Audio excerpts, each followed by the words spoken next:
Hi, I'm the Scrub and you're here for one reason. We've returned to the lair inside the mountain to help Vidofni cleanse the sacred grounds. It's kinda interesting that they can't actually reach the sacred grounds because they're so damn girthy, so they need someone small, diminutive, and probably eradicated half of their bloodline to do their job for them. I'm sure Estinian is up to the task.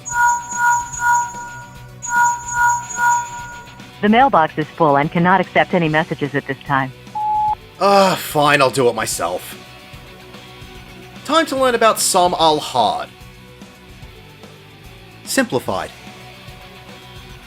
Pick up the trio of birds and continue down the stairs while you pull a few extra mobs. There'll be a few small geysers that are indicated by steam escaping from cracks in the ground with these AoEs. These are similar to the opening AoEs in Zelfatol. Anything mob or player that is hit by these small AoEs will receive a bit of damage and get a vulnerability up. Don't worry, for players it is Asunerable. The Chi-Chu's Conal AoE called Odious Air will give anyone an Asunerable poison debuff if they're standing in it. Avoid the rest of the AoEs as best you can and kill everything. The rock formation will fall, allowing you to continue. Pull the next trio of mobs and then head down to the two Chi-Chus. There's only one small geyser here to give the vuln debuff to the enemies, but you can pull them back up the stairs to the others if you feel like you don't have enough room. Kill everything and the wall will break, allowing you to move to the next area. First boss time. Wild Horn is a cleaving tank buster, so don't stand with the tank. Inflammable Fumes is a room-wide AoE. Spore Sack will create a few untargetable spore bombs around the arena. The boss will then cast Inflammable Fumes, which will create a medium-sized AoE around every spore. Make sure that you're away from all of the spores as they can hit pretty hard if you're caught in one of their AoEs. Excretion will target a player with an Asunerable heavy debuff. Healers be ready with Asuna. The next time the boss casts Spore Sack, one of them will be larger than the rest. When Inflammable Fumes goes off, this one will instead get a proximity marker. So move away from this larger spore to reduce the overall damage to you. If you're far enough away, it will be about as much damage as a normal room wide. Every time the boss casts Spore Sack after this, it will always spawn two larger spores instead of one. From here, the boss will repeat mechanics until it has been defeated. Exit out of the area and follow the path down. When you aggro the first mob, 3 more mobs will rise out of the water. Continue down the path where you'll aggro the next mob and 2 more mobs will rise out of the water. Most of these mobs will just do point-blank AoEs below random party members. Watch out for the overgrown Deflukia's narrow conal AoE, as it will give you an Asunerable paralysis debuff if you get hit by it. Kill everything and the next path will fall into the water.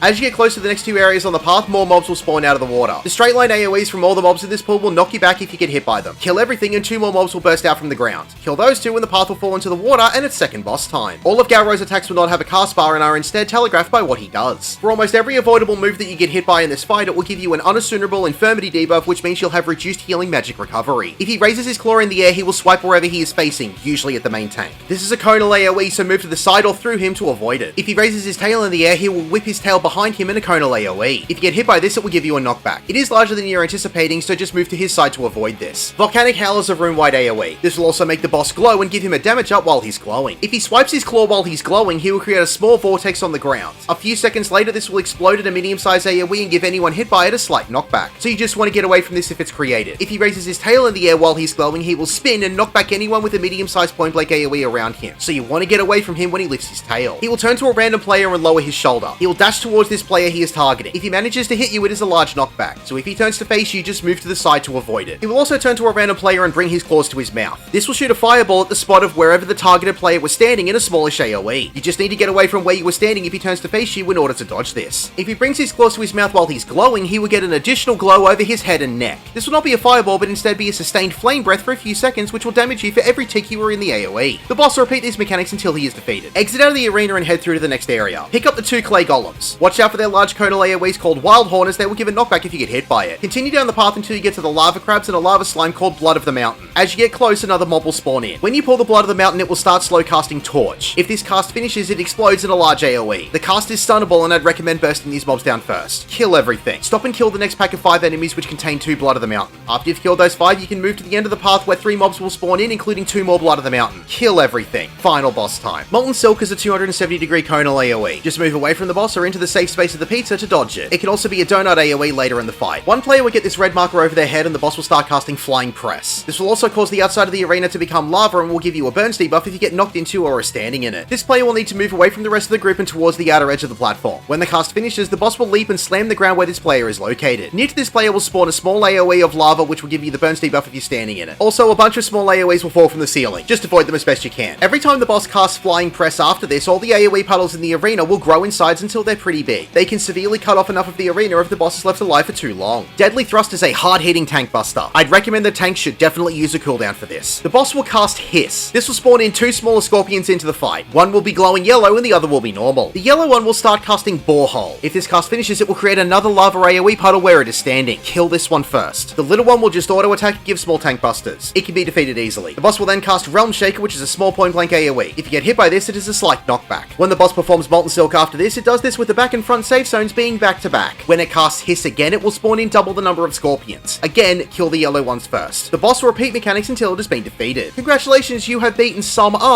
again. My name is The Scrub. Thank you for watching.